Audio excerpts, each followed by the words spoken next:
500,000 cash prize o kaya naman 200,000 cash para sa'yo ang pwede mong mauwi gamit ang skills mo sa pagmumotor.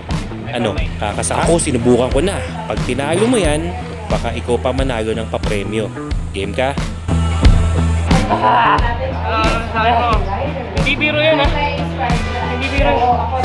Ito lang naman ang kauna-unahang Manibela Challenge. Ito lang ang may ganitong klase ng course na talagang susubukin ang skills mo kahit bumagsak ka pa, babangon at babangon pa.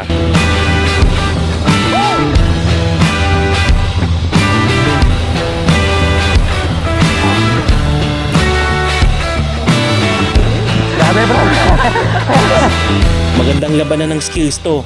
Laki ng papremyo at higit sa lahat, makakapag-charity work pa tayo. Ano? Tara na! Kaya. Hindi ko alam.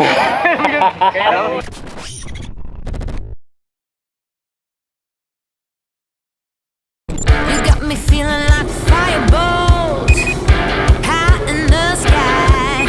Gamit ang aking Bristol Motors QJ Motor SRT 800SX, maaga pa lang tumungo na kami sa KDR Adventure Cup sa Bataan para makilahok sa Manibela Challenge. Siyempre kasama ko si Kuya GJ, yung videographer ko na first time niyang mag-NX at Expressway Gaming. Tuwan-tuwa. At sa sobrang kasayahan namin, ibig sa Bataan ng diretsyon namin, lumagpas-lagpas kami, umabot pa kami ng Tarlac kaya kailangan pa namin umikot at magbadagi para umabot sa oras at call time namin sa Manibela Challenge. Run away with me, you kill it lonely, you make my eyes unsee. All the crazy.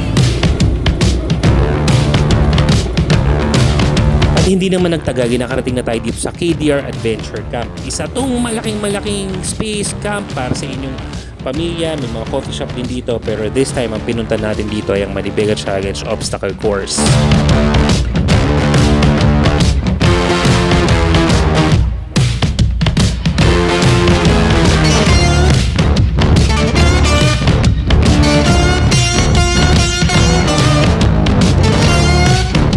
Hindi rin biro yung mga kinaharap natin na iba't ibang mga bikes dito because yung SRT 800 natin, sinagang natin against the likes of the Harley Davidsons, the BMWs and Ducatis. Kaya gaya nga na sinasabi natin, oo, malaking factor ang motor pero pinakamalaking factor ang hinete nito.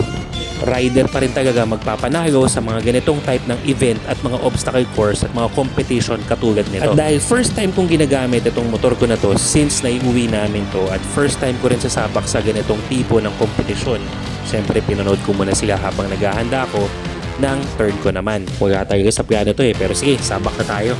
Kaya. Hindi ko alam. Pero okay lang naman yan.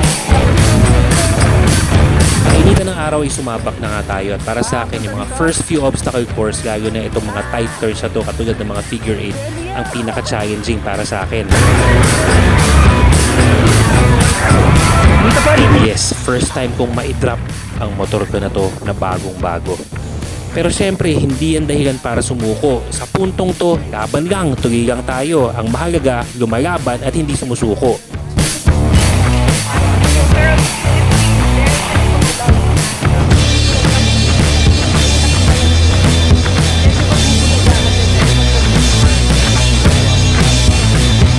Personally, mas na-enjoy ko yung mga parte ng obstacle course wherein dadaan ka sa iba't ibang mga terrain, bato, goma, logs at iba pa. Dahil syempre, nakapag-training na rin tayo dito eh. Shoutout nga pala Coach Mel Aquino.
wala pa lang kalahati ng obstacle course, nanunuyo na tayo yung labi ko dahil sobrang init. Pero hindi, pili lang tayo. Ang mahalaga, matapos natin tong course na to.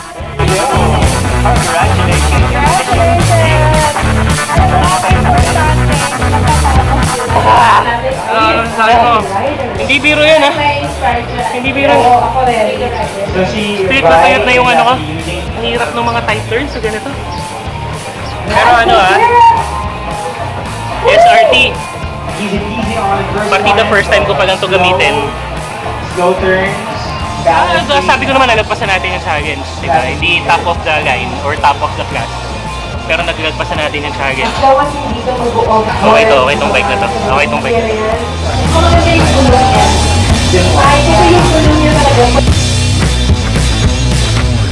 Sa lahat po ng mga riders natin dyan, mapapaguhan or expert team, iniimbitahan ko po kayo na sumali dito sa Manibela Challenge. You will gain the skills needed para sa iba't ibang mga challenges natin sa kalsada, but at the same time, makakatulong pa rin po tayo sa kapwa natin. Yan po, for more details, check out nyo lang po yung Manibela page and other social media accounts. Sigurado mag-enjoy kayo.